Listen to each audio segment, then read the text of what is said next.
నమస్తే, welcome to ANN. ఇక ప్రధాని నరేంద్ర మోదీ అధ్యక్షతన జరిగిన కేంద్ర కేబినెట్ సమావేశంలో పలు కీలక నిర్ణయాలకు ఆమోదం లభించింది. ఇందులో భాగంగా ఏపీ రాజధాని అమరావతికి కేంద్రం బంపర్ ఆఫర్ ప్రకటించింది.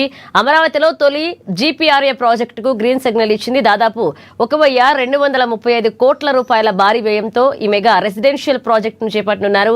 17 ఎకరాల విస్తీర్ణంలో 11 భారీ టవర్లతో 1,504 అత్యాధునిక ఫ్లాట్లను నిర్మించనున్నారు.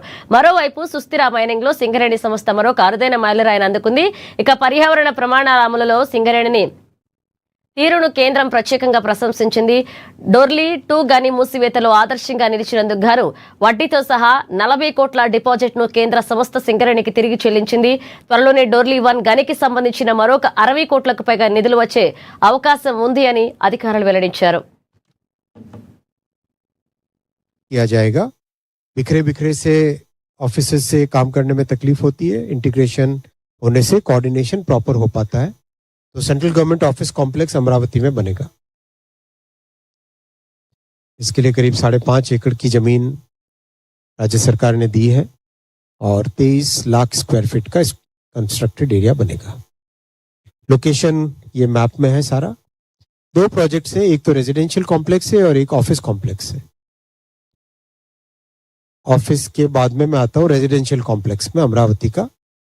ये भी सेंट्रल गवर्नमेंट के जो एम्प्लॉयज पूरे प्रदेश में फैले हुए हैं उनको एक जगह कंसोलिडेटेड वे में बनाने के लिए आज ये फैसला किया गया. इसके लिए करीब 17 एकर्स की लैंड राज्य सरकार ने दी है और 1,500 रेजिडेंशियल क्वार्टर्स इसके लिए बनेंगे. ये कॉमन मैप है जिसमें आप देख सकते हैं कि ऑफिस कॉम्प्लेक्स, फिर बीच में एक बड़ी सी एक्सिस है, ये मेन रोड की तरह रहेगी और इसमें हाई कोर्ट और कई आपने देखा होगा अमरावती का लेआउट जितना है स्क्वायर शेप में सारा परपेंडिकुलर रोड्स है, एक स्क्वायर ग्रिड की तरह इसका डिजाइन किया गया है. सेकेंड फैसला अमरावती का है. अमरावती नया शहर बन रहा है तो नए शहर में कई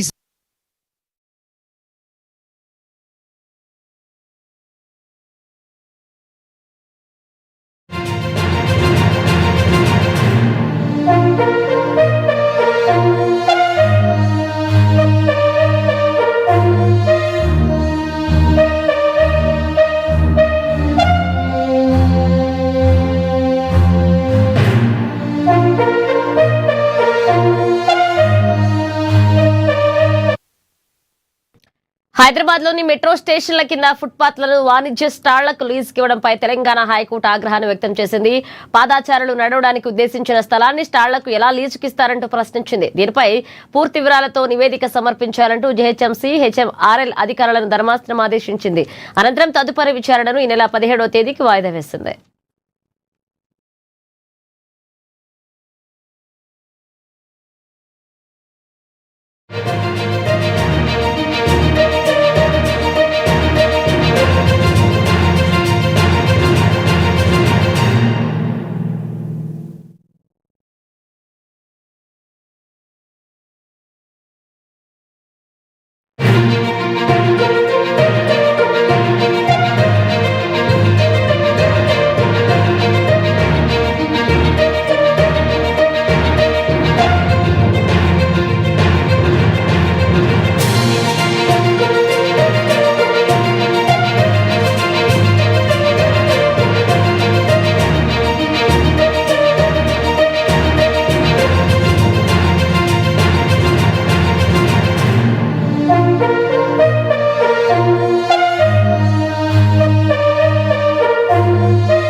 తెలంగాణ రాష్ట్రంలో శాంతి భద్రతల పరిరక్షణే ధ్యేయంగా కఠిన నిర్ణయాలు తీసుకోనున్నట్లుగా డీజీపీ సివి ఆనంద్ స్పష్టం చేశారు. ఇకపై రాష్ట్రంలో ఫ్రెండ్లీ పోలీసింగ్ అనే మాటకు తావు లేదని, నేరగాళ్ల పట్ల ఉక్కుపాదం మోపుతామని స్పష్టం చేశారు. శాంతి భద్రతల పరిరక్షణ, పెరుగుతున్న సైబర్ నేరాలు, డ్రగ్స్ నిర్మూలన, పోలీసు విభాగాల పునర్వ్యవస్థీకరణపై కీలక ప్రకటనలు చేశారు. ఇక తెలంగాణలో మావోయిజం పూర్తిగా అంతమొందించిందని డీజీపీ ప్రకటించారు. మారుతున్న కాలం అవసరాలకు అనుగుణంగా పోలీసు వ్యవస్థలో మార్పులు చేస్తున్నట్లుగా తెలిపారు. సుమారు 1700 మంది సిబ్బందిని ప్రస్తుతం అత్యవసరంగా మారిన కొత్త విభాగాలైన సైబర్ క్రైమ్, నార్కోటిక్స్ వంటి విభాగాలకు బదిలీ చేస్తున్నట్లుగా డీజీపీ సివి ఆనంద్ పేర్కొన్నారు.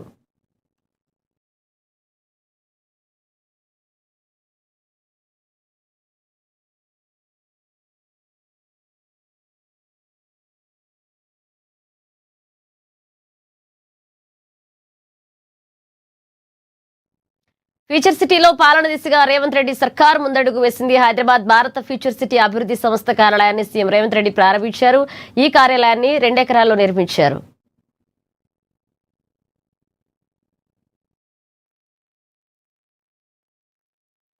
వేద ధ్వానాల మధ్య గౌరవనీయులైన ముఖ్యమంత్రి బృందం స్వాగతం ఉంది. పెద్ద పెద్ద హోటళ్ళు, కార్పొరేట్ బిల్డింగ్లు అన్నీ ఉన్నట్టే ఇది ఉంటుంది, దీంట్లో విశేషం ఏముంది అని అనుకోవచ్చు. కానీ భవనాలు నెట్ జీరో అని మనం టీవీలో చూస్తున్నాం. జీరో అనగానే మనకు అర్థమేది సున్నా. ఏం సున్నా అంటే, ఉదాహరణకు మనం ఏదైనా హోటల్ పోయి చా తాగాలంటే 10 రూపాయలు. ఖమ్మం నగరంలో మౌలిక సదుపాయాల కల్పనే ధ్యేయంగా ప్రభుత్వం ముందుకు సాగుతుంది. ఇందులో భాగంగా నగరంలోని 48వ డివిజన్లో 6 కోట్లతో చేపట్టనున్న సీసీ రోడ్లు, డ్రైనేజీ పనులకు రాష్ట్ర మంత్రి తుమ్మల నాగేశ్వరరావు శంకుస్థాపన చేశారు. ఈ సందర్భంగా సీఎం రేవంత్ రెడ్డి నేతృత్వంలో సంక్షేమ పథకాలు ప్రజలకు అందుతున్నాయని, విద్యార్థులకు సన్నబియ్యం, మహిళలకు ఉచిత బస్సు ప్రయాణం అందిస్తున్నామని తెలిపారు. డివిజన్ అభివృద్ధి పనులను ప్రజలే స్వయంగా పర్యవేక్షించాలని, నగర సమగ్రాభివృద్ధికి అందరూ సహకరించాలని మంత్రి కోరారు. అట్లా రేవంత్ రెడ్డి గారు కూడా ముందు కటికి పేదలకు చేసి, నిరుపేదలకు చేసి, మధ్యవర్తులకు చేసి అన్ని పనులు ఒక్కొక్కటి చేసుకుంటూ వస్తున్నారు. ఎవళ్ళం కంగారు పడాల్సిన పని లేదు, ఆదుర్దా పడాల్సిన పని లేదు, ఆరాట పడాల్సిన పని లేదు, బాధపడాల్సిన పని లేదు. మీలో ఇంకా ఎవరైనా పేదలుంటే, ఇళ్ల స్థలం ఉండి గుడిసెల్లో ఉంటే సాయి గారికి చెప్పండి, వాళ్ళందరికీ ఇళ్లు కట్టించే బాధ్యత కూడా తీసుకుంటానని చెప్పి కూడా ఈ సందర్భంగా మనం చేస్తున్నాం. అదేవిధంగా మీ మంచినీళ్ళు గతంలో నేను ఎమ్మెల్యేకి ఇక్కడ ఉన్నప్పుడు 20 ఏళ్ల క్రితం 3 రోజులకు ఒకసారి వచ్చాయి. అటువంటి మంచినీళ్ళని చక్కగా రోజు వచ్చేటట్టుగా ప్లాన్ చేస్తున్నాం. ఇంకా మీకు ఈ రిటైనింగ్ వాళ్ళు పూర్తి అయిపోతే, ఇంకా ఒకళ్ళిద్దరు పేచీలు పెట్టడం మూలాన 1-2 చోట్ల పని ఆగింది. మీరందరూ కూర్చొని వాళ్ళని కూడా ఒప్పించి ప్రభుత్వ పరంగా వాళ్ళకి ఎంత సహాయం కావాలో అంత సహాయం చేయమని చెప్పి కమిషనర్ గారికి, కలెక్టర్ గారికి చెప్పాను. ఎవరికి అన్యాయం జరగదు. కానీ వరదలు వస్తే కొన్ని వేల మంది మన ప్రాంతం వాళ్ళందరూ కూడా మీరు పోయినసారి చూశారు. వారం 10 రోజులు పాపం తినటానికి లేకుండా మన వస్తువులన్నీ చెడిపోయి కుటుంబం అంతా బజారును పడి బాధలు పడాల్సిన పరిస్థితి వచ్చింది. అటువంటి బాధలు మళ్ళీ మనకి సారథి నగర్ కానీ ఈ ప్రాంతం నది ఒడ్డున ఉన్నటువంటి ఊళ్ళకి 10 డివిజన్లలో కూడా సుఖంగా సంతోషంగా ఉండాలని చెప్పి ముఖ్యమంత్రి గారిని ఒత్తిడి చేసి, ఆయన దగ్గర డబ్బులు లేకపోయినా మీ బిడ్డలను చదివించుకోలేరు, మీ బిడ్డలను మంచిగా చూసుకోలేరు, మీ సొమ్మంతా మీకు ఆరోగ్యాని కోసమే హాస్పిటల్ పాలైపోతారు. అందుకని ముందు పరిసరాలు పరిశుభ్రంగా పెట్టుకోండి. మీ ఇంటి పక్క ఖాళీ స్థలాలు ఉంటే పరిశుభ్రంగా పెట్టమనండి. మీ డ్రైన్లు కరెక్ట్గా మురిక్కోపు ఉంటే కమిషనర్ గారిని, అధికారిని అడిగి శుభ్రం చేసుకోండి. ఖమ్మంలో సిపిఐ శ్రేణులు ఆందోళన దిగాయి. పెరిగిన పెట్రోల్, డీజిల్, గ్యాస్ ధరలకు నిరసనగా కలెక్టరేట్ ముట్టడికి యత్నించాయి. వెంకటాయపాలెం సెంటర్ నుంచి భారీ ర్యాలీగా వచ్చిన కార్యకర్తలను పోలీసులు అడ్డుకోవడంతో కలెక్టరేట్ వద్ద స్వల్ప ఉద్రిక్తత చోటు చేసుకుంది. ఎన్నికల హామీలను అమలు చేయాలని, లేని పక్షంలో ఆందోళనలు మరింత ఉధృతం చేస్తామని సిపిఐ నేతలు హెచ్చరించారు.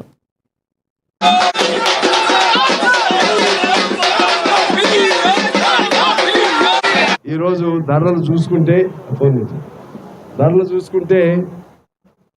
2014కి ఇప్పటికి చూస్తే డీజిల్ ఆనాడు 55 రూపాయలు ఉంటే ఇవాళ 103 రూపాయలు.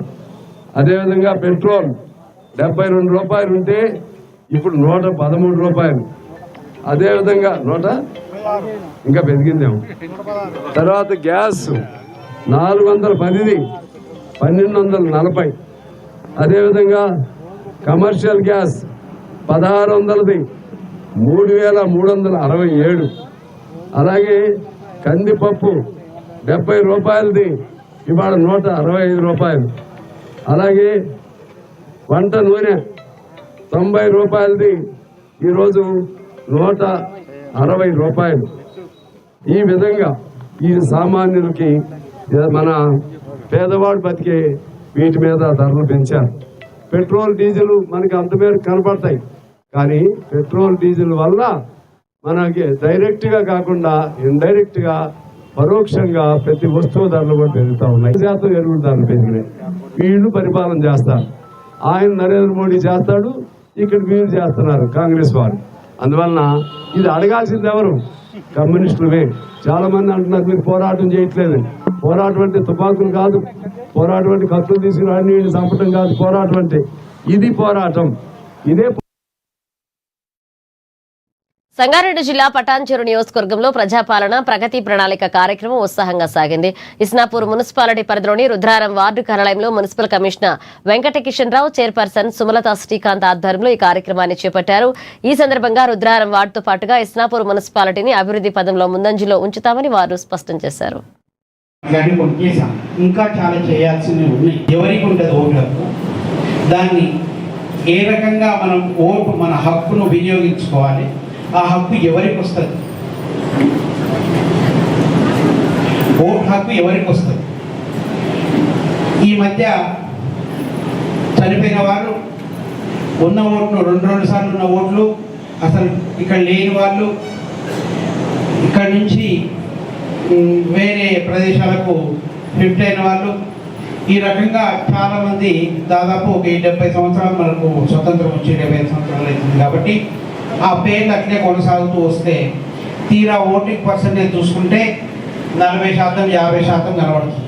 అంటే 50% మంది ఇక్కడ లేని వాళ్ళు, చనిపోయిన వాళ్ళు, డబ్బు ఓట్లు ఉన్న వాళ్ళు ఉన్నారా, లేక నిజంగా ఓట్లు ఉండి కూడా ఓటింగ్ రావట్లేదా అన్నది ప్రభుత్వానికి ఒక సందిగ్ధంలో ఉంది. అందుకని ఓట్ ప్యూరిఫికేషన్ అని సింపుల్గా దాన్ని SIR స్పెషల్ ఇంటెన్సివ్ రివిజన్ అని పెట్టారు. ఆ విషయం మన దీని తర్వాత మన అక్టోబర్లో కొత్తగా ఓటర్ లిస్ట్ తయారు చేస్తారు. ఓటు హక్కు ఉన్న వాళ్ళు ఓటు వేసుకునే సౌకర్యాన్ని ప్రభుత్వం కల్పించాలి. ఎలక్షన్ రంగారెడ్డి జిల్లా శంషాబాద్ మండలం పాలమాకుల గ్రామంలో మహిళా పొదుపు సంఘాల్లో నిధుల దుర్వినియోగం కలకలం రేపుతోంది. తమకు తెలియకుండానే కొందరు అధికారులు ఒక మహిళ కలిసి ₹1 కోటి పైగా నిధులను డ్రా చేశారని బాధ్యులు ఆరోపిస్తున్నారు. ఈ మోసంపై సమగ్ర విచారణ జరిపించాలని, బాధితులకు న్యాయం చేయకపోతే సీఎం క్యాంప్ కార్యాలయం వరకు పాదయాత్ర చేస్తామని గ్రామ సర్పంచ్ కోటేశ్వర్ గౌడ్ హెచ్చరించారు.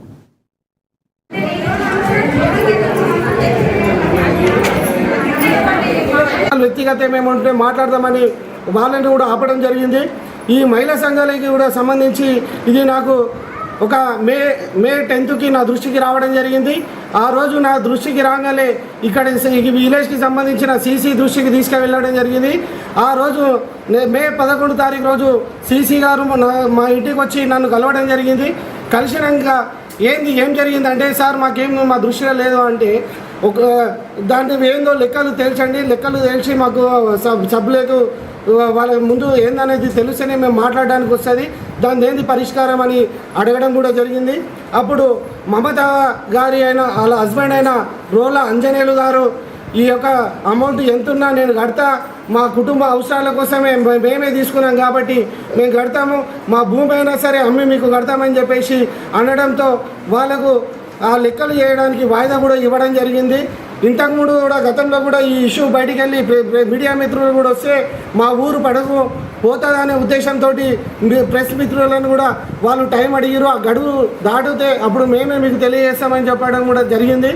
అయితే ఈ యొక్క గ్రూప్లో అవకతవకలు ఇంత పెద్ద మొత్తంలో జరిగితే ఈ యొక్క అధికారులు ఏం చేస్తున్నారని చెప్పేసి మా యొక్క వినపం. ఈ యొక్క సభ్యుల కింద ఒక 4 VOలు ఉంటారు, VAలు ఉంటారు. వారు ప్రతి మండల్లో ప్రతి మంత్ వాళ్ళకు మీటింగ్ ఉంటుంది, వాళ్ళకు గ్రూపులకు సంబంధించిన మీటింగ్ జరుగుతుంది. అయినా కానీ ఆ గ్రూప్లో అవకతవకలు వాళ్ళది కూడా మేము తప్పుగానే భావిస్తున్నాం.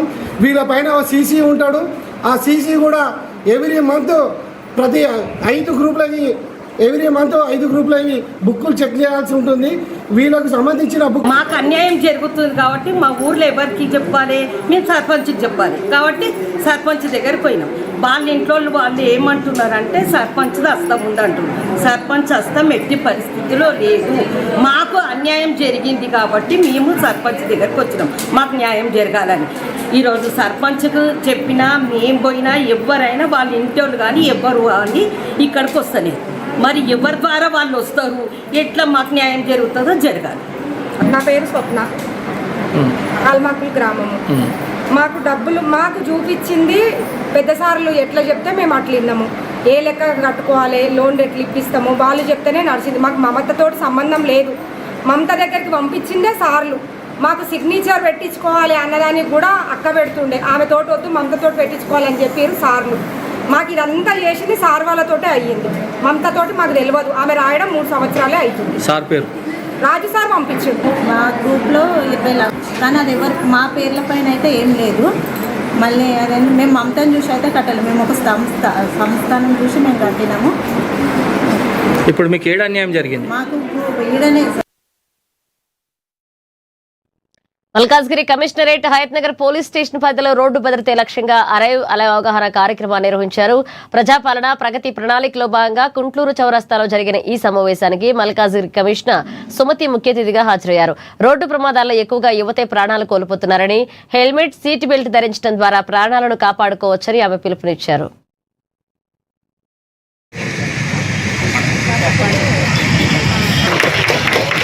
బేసిక్గా మన కమిషనరేట్ లిమిట్స్లో, మన police commissionerate or municipal commissionerate లిమిట్స్లో మ్యాక్సిమం యాక్సిడెంట్స్ అయ్యే స్పాట్ ఇది.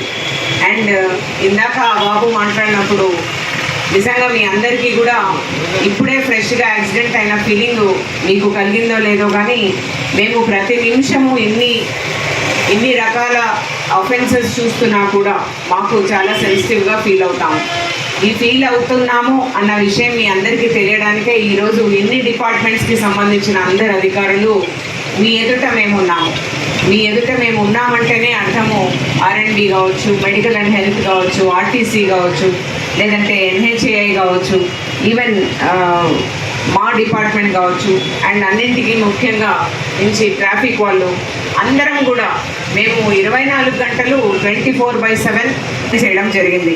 బ్లాక్ స్పాట్స్ అంటే అతి ఎక్కువగా యాక్సిడెంట్స్, ఒక 3 సంవత్సరాల్లో ఖచ్చితంగా 5 యాక్సిడెంట్స్ కానీ 10 డెత్స్ కానీ ఒక 500 మీటర్స్ రేడియస్లో అయిన దాన్ని మనం బ్లాక్ స్పాట్ అంటాము. అలా అయిన ప్లేసెస్ యొక్క ఫేటల్ ఎన్నైనాయి, నాన్ ఫేటల్ ఎన్నైనాయి, దాన్ని మేము ఇంజురీస్ ఎంతమంది అయినరు, దాన్ని మేము ఏ రకంగా నివారించవచ్చు ప్రణాళికలో భాగంగా ఈ ప్రోగ్రాము తర్వాత అరైవ్ అన్నది మొదలు పెట్టడం జరిగింది. మనము హైదరాబాద్ లోని హబ్సీగూడలో ఉద్రిక్తత చోటు చేసుకుంది. నివాస ప్రాంతంలో ప్రైవేట్ కళాశాల నిర్వహించడాన్ని వ్యతిరేకిస్తూ కాకతీయ నగర్ కాలనీ వాసులు రోడ్డుపైకి వచ్చారు. ఓ ప్రైవేట్ కార్పొరేట్ సంస్థ ఇంటర్ జూనియర్ కళాశాలను ఇక్కడ నడుపుతుంది. ఇక నివాసాల కోసం కేటాయించిన స్థలంలో కళాశాల పెట్టడం ఏంటి అని యాజమాన్యాన్ని నిలదీశారు. ఈ క్రమంలో కళాశాల సిబ్బందికి కాలనీ వాసులకు మధ్య తోపులాట జరిగింది. కళాశాల విద్యార్థులు, ద్విచక్ర వాహనాలు, ఆటోల రాకపోకల వల్ల కాలనీలో రోజువారీగా భారీగా ట్రాఫిక్ జామ్ అవుతుందని కాలనీ వాసులు ఆవేదన వ్యక్తం చేశారు. ఉన్నతాధికారులు స్పందించి నివాస ప్రాంతంలో ఉన్న కళాశాలకు అనుమతులు రద్దు చేయాలంటూ డిమాండ్ చేస్తున్నారు. ప్రిన్సిపాల్ మీద దాడి చేయాల్సిన అవసరం మాకు లేదు. వాళ్ళు కాలేజీ నడుపుకోవడానికి ఆ ప్రిన్సిపాలే దౌర్జన్యంగా పిల్లల్ని లోపలికి నెట్టుకుంటూ మమ్మల్ని నెట్టేసింది. వాళ్ళు కొంతమంది రౌడీలను పెట్టిండ్రు. అది మీరు వీడియో క్లిప్పింగ్ చూస్తే మీకు కూడా తెలుస్తుంది. ఇప్పుడు మేము చెప్పడం కాదు, ఎవిడెన్స్ అనేది అన్ని వీడియోలు ఉన్నాయి. ఆ వీడియోలు చూసి మీరే నిర్ణయించండి ఎవరు దౌర్జన్యం చేస్తున్నారు అనేది. మేము దౌర్జన్యం చేయడానికి వాళ్ళ మీద కొట్లాడిపోవడానికి కాదు. బాబు ఇల్లీగల్ గా నడపడానికి ఇబ్బంది అవుతుంది మాకు. దయచేసి మీరు ఇక్కడ కాలేజీ పెట్టకుండ్రి. మీరు ఇంకెక్కడన్నా కన్వీనియంట్ ఉన్న దగ్గర, పర్మిషన్స్ ఉన్న దగ్గర, కమర్షియల్ ఏరియాలలో కాలేజీ పెట్టుకొని నడపమంటున్నాం. మేము కాలేజీ నడపొద్దని చెప్పట్లేదు కదా. దానికి తీసుకొచ్చి మేము ప్రిన్సిపల్ మీద దాడి చేయడం ఏంది?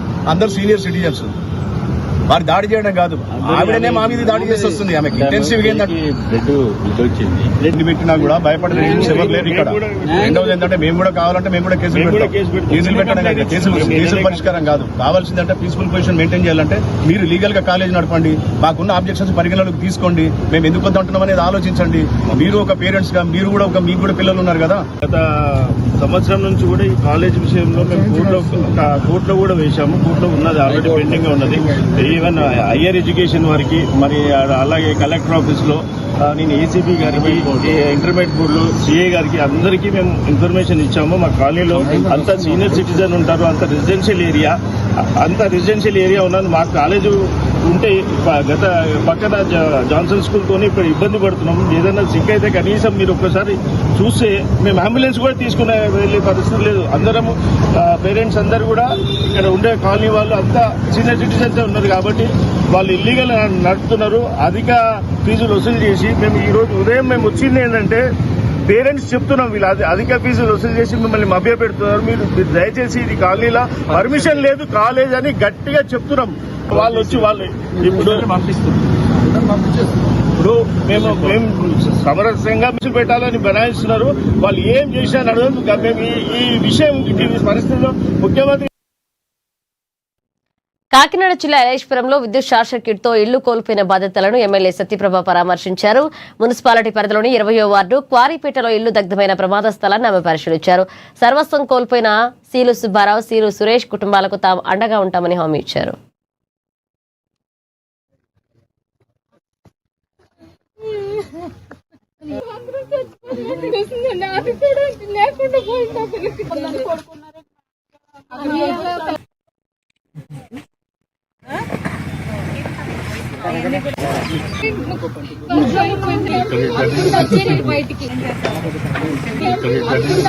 బయటికి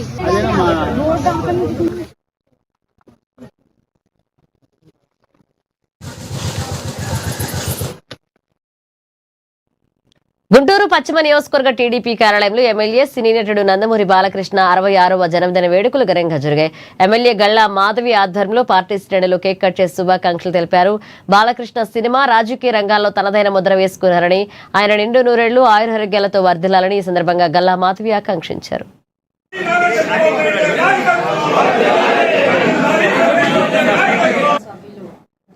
నందమూరి బాలకృష్ణ గారి 66వ పుట్టినరోజు సందర్భంగా ఈరోజు పశ్చిమ నియోజకవర్గంలో అంగరంగ వైభవంగా ఆయన పుట్టినరోజు కార్యక్రమాలు ఇటు అభిమానులతో, నాయకులతో, మా యొక్క కార్యకర్తలతో చాలా చక్కగా నిర్వహించుకోవడం జరిగింది. కేక్ కటింగ్ చేసుకొని ఆయనకి ఒక్క భారతదేశం కాదండి, ప్రపంచవ్యాప్తంగా ఎందరో అభిమానుల్ని సొంతం చేసుకున్న ఒక గొప్ప నటుడు అని చెప్పుకోవచ్చు. నటుడు అనే కంటే కూడా ఒక గొప్ప మంచి మనసున్న వ్యక్తిగా కూడా మనందరికీ సమాజంలో ఆయన సుపరిచితులు.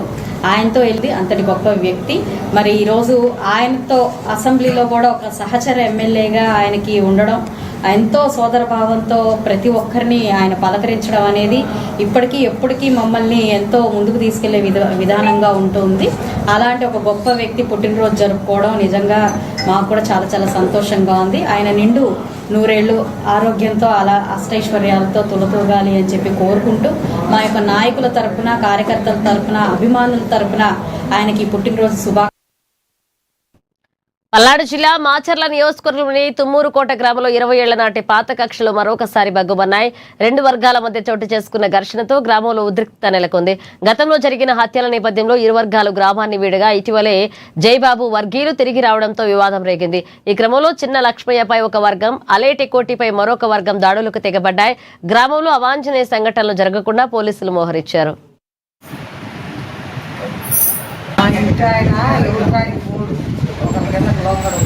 ఆయన సొంతంగా ఉంటాడు. ఆ ఇంటి కాబట్టి పిచ్చి మా ఆయనకి జన్మాంలో పెట్టుకోపోతాడు. వీడు మా గాడికి రావట్లేదు, సొంతంగా ఉంటాడు అని అప్పుడు మా కిందకు రావాలని వాళ్ళు కలిసి చంపించారు. 2 కుటుంబాలు కలిసి చంపారు. చంపినాక అప్పుడు నా పిల్లలు చిన్న పిల్లలు, అప్పుడు చిన్న పిల్లలు అయితే ఇప్పుడు పెద్ద అయినాక మళ్ళీ వీళ్ళు కూడా మాకు అర్థమవుతారు, వాళ్ళు అయ్యాలని వీళ్ళని కూడా లేకుండా చేయాలని ఇప్పుడు పిల్లలు కూడా చేత పడతాం. పిల్లలు కూడా లేకుండా ఉంటే మాకు దేనికైనా అర్థం లేకుండా ఉంటుంది. ఇప్పుడు వచ్చేవాడిని ఆయన చూసుకోవాలి, చింతపూజ టైర్ మార్పించుకొని నడిపారు. 21 సంవత్సరం 20 సంవత్సరాలు అప్పుడు లేదు వాళ్ళు ఊళ్ళే, ఇప్పుడు చేరిండ్రు మళ్ళీ ముందుకు పెడతారు. కాకినాడ జిల్లా సామర్లకోట మెయిన్ రోడ్లో ఒక సైకో చాకుతో హల్చల్ చేశాడు. స్టేట్ బ్యాంక్ సమీపంలో ప్రయాణికులను అటుగా వెళ్తున్న వారిని చాకుతో బెదిరిస్తూ దాడికి యత్నించాడు. కొందరి పీకలు కోసేందుకు ప్రయత్నించడంతో స్థానికులు తీవ్ర భయాందోళనకు గురయ్యారు. చివరకు స్థానికులే చాకచక్యంగా వ్యవహరించి ఉన్మాదిని పట్టుకుని కాళ్లు చేతులు కట్టేసి పోలీసులకు అప్పగించారు.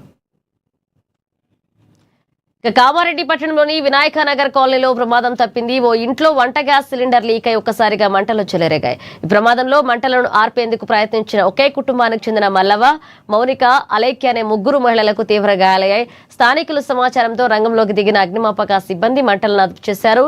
క్షతగాత్రులను కామారెడ్డి ప్రభుత్వ ఆసుపత్రికి తరలించగా ప్రస్తుతానికి వారి పరిస్థితి నిలకడగా ఉందని వైద్యులు తెలియజేశారు. అందరికీ నమస్తే అండి. నేను కామారెడ్డి స్టేషన్ పై incharge station fire officer Ravinder Reddy. మాకు ఇప్పుడు అశోక్ నగర్ కాలనీకి సంబంధించి వినాయక్ నగర్లో ఒక గ్యాస్ లీకేజ్కి సంబంధించినటువంటి ఫైర్ కాల్ రావడం జరిగింది. దానికి సంబంధించి వాళ్ళు మాకు కాల్ ఇచ్చినప్పుడు ఏం చెప్పారంటే గ్యాస్ లీక్ అవుతున్నట్టు, తర్వాత ఇంటి వాళ్ళు లోపల చిక్కుకున్నట్లు మాకు సమాచారం అందించడం జరిగింది. ఆ సమాచారాన్ని అందుకుని మేము వెంటనే ఇక్కడికి సంబంధిత ప్లేస్కి రావడం జరిగింది. వచ్చి వాళ్ళని సేఫ్గా బయట తీసుకురావడం జరిగింది. అట్లనే ఎల్పిజి లీక్ అవుతూ ఉన్నది. మేము వచ్చేసరికి మంటలు కూడా మండుతూ ఉన్నాయి. దానిపైన మేము మామూలుగా CO2 ఎక్స్టింగ్విషర్ని వాడి మంటలను ఆర్పి బయటకు తీసుకురావడం జరిగింది. ఇంటికి ఎటువంటి డ్యామేజ్ అయితే జరగలేదు, కానీ వాళ్ళ ఇంటికి సంబంధించిన వారికి చిన్న గాయాలు జరగడం జరిగింది. వారిని సంబంధిత గవర్నమెంట్ హాస్పిటల్కి షిఫ్ట్ చేయడం జరిగింది. అందరికీ నమస్తే అండి. నేను కామారెడ్డి స్టేషన్ పై incharge station fire officer Ravinder Reddy. మాకు ఇవి bulletin updates. Keep watching ANN.